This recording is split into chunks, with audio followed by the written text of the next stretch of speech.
Hi everybody, Kimberly Crawford here for today's episode of MFTV, and today we're going to talk about stamping on fabric using these adorable new images from My Favorite Things. The fabric sheets are new to the MFT stamp store, and they are a self-adhesive or an adhesive back piece of fabric, and they're great for stamping on and die cutting. So I'm going to start by stamping a couple of the images from Snuggle Bunny Die-namics, and then I'm going to use the cross-stitched rectangle stacks as well. These are easy to die cut, lots of fun with that possibility there, and just go ahead and pass those right through your machine. You can see how clean they cut the images out. Really nice die cutting. And then when I go to pull my rectangle, it didn't cut all the way, and that's because I had so much that I was passing through my machine at the same time. The cut is there. Just slide your scissors along the edge of it and get it clean. Now, your machine might be a little different than mine, so if you need to, turn the die and pass it through again to get a clean cut. To create my background and every image I'm going to use today, I'm going to use the MFT Stamps Hybrid Ink formula. This ink is formulated for this type of surface. I'm going to grab a mini ink blending tool and a brand new foam blending pad to put on there. And you're going to want to use a new one for this new formula of ink. You don't want to mix it in. Using a gentle circular motion, I'm going to go around and apply the green to the bottom half of my panel here to create a grass background. I'm going to go really gently and build my layers of color, keeping in mind that where I put my applicator down is going to be the darkest color. I switched applicators and I got a new pad for the blue that I'm going to use for a sky in the background. Once again, I'm going to build up my layers of color. Now I wanted to add a little bit more detail to my background, so I'm going to use this grass image from Fly by Friends to create some grass. I put my die cut images on there to get an idea of where I wanted to place the grass and how I wanted the grass to move across my card. When you stamp on this fabric, it takes just a slight bit more pressure than it does when you're stamping on regular paper, and you can see how well the detail shows up. Once I'm done stamping my background, one of the things that I need to make sure that I do with the hybrid ink formula is to use my heat tool to heat set it. I'm going to pass my heat tool just briefly over the image, just enough so that I get the ink set and permanently in place. Now I'm going to stamp my little critters, and I'm going to use the images from Snuggle Bunnies. And I've die cut this bunny here, and I'm going to go ahead and stamp him, again using that hybrid ink formula. If you wanted to, you could stamp your images on the fabric first and then die cut them. Either way, it works with the open dies. When I stamp my images, when I've cut them first, I make sure that I look corner to corner and corner to corner when I'm lining up my images. The dark contrasting background behind the piece that I'm stamping on also helps me line them up perfectly too.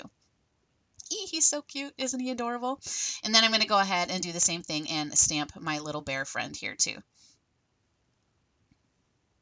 I'm not sure which one's cuter actually. Now what I'm going to do is I'm going to take one of these little sticks. This is like a little foam stick that you can apply ink to your projects with, and they come in a pointed tip and a flat tip. And so I am using some more hybrid ink, and I am picking that ink up with this tool and applying it like I'm coloring it on my image because I know it's going to work on my fabric. I love these. They're a great little way to add color and detail.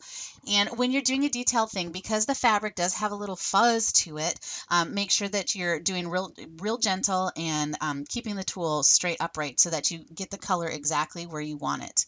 You can also layer your color too by going back and adding some more. Now I'm going to use one of the flat tip ones and some pink, and I'm going to go ahead and I'm going to give him some pink cheeks, and then I'm going to go in and color in his ears and give him a little pink on his ears too.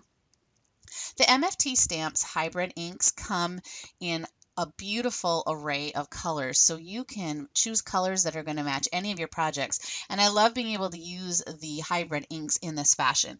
And if you're curious about the colors that I'm using today, make sure that you check the supply list underneath the video, and I'll make sure that I link you to all the colors that I'm using today. I'm adding some more color to the little bear. I've given him some cheeks, and then I'm going to color in the bottom of his paws. It's a real soft look to this, and I love that for these soft, sweet creatures. I'm going to color my bunny, and I'm using a gray, and it's a very dark gray. And as you can see, where you first put your ink applicator down is the darkest spot. So I'm trying to make sure that I don't have too much ink on my tool, and so that I'm making sure that I get the amount of color that I want. It takes a very small amount of color to go in and spread it. I am making sure that as I'm applying this ink that I'm always moving in the same direction. If you swirl or do a circular motion, that circular motion will be picked up by the fabric, and you don't want that to show up. So just follow the same path as you're coloring. Again, you can add some depth and some shading by just going back and adding some more layers of color. I especially love his little tummy sticking out underneath his little t-shirt here, so I'm going to make that just a little bit darker.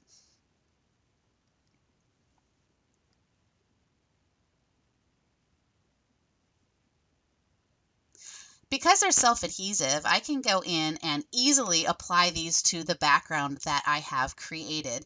And look at how cute he looks on there, and now his little bear friend as well. These fabric sheets are so much fun to play with. They're so great to be able to stamp on with those hybrid inks. I know that you're going to love playing with these images.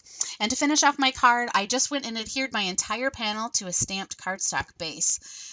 A lot of fun. I know you're going to enjoy doing this. And now for the good stuff. Last week's winner was Nancy Boyd. Congratulations, Nancy. And if you would like to be entered for a chance to win, make sure you leave your comment below. And you have until Thursday, May 5th at 10 p.m. Eastern to leave your comment. And what's up for grabs this week is a set of Snuggle Bunny stamp set and Snuggle Bunny Die-namics. Good luck, everybody. And if you have any more questions, visit us at mftstamps.com.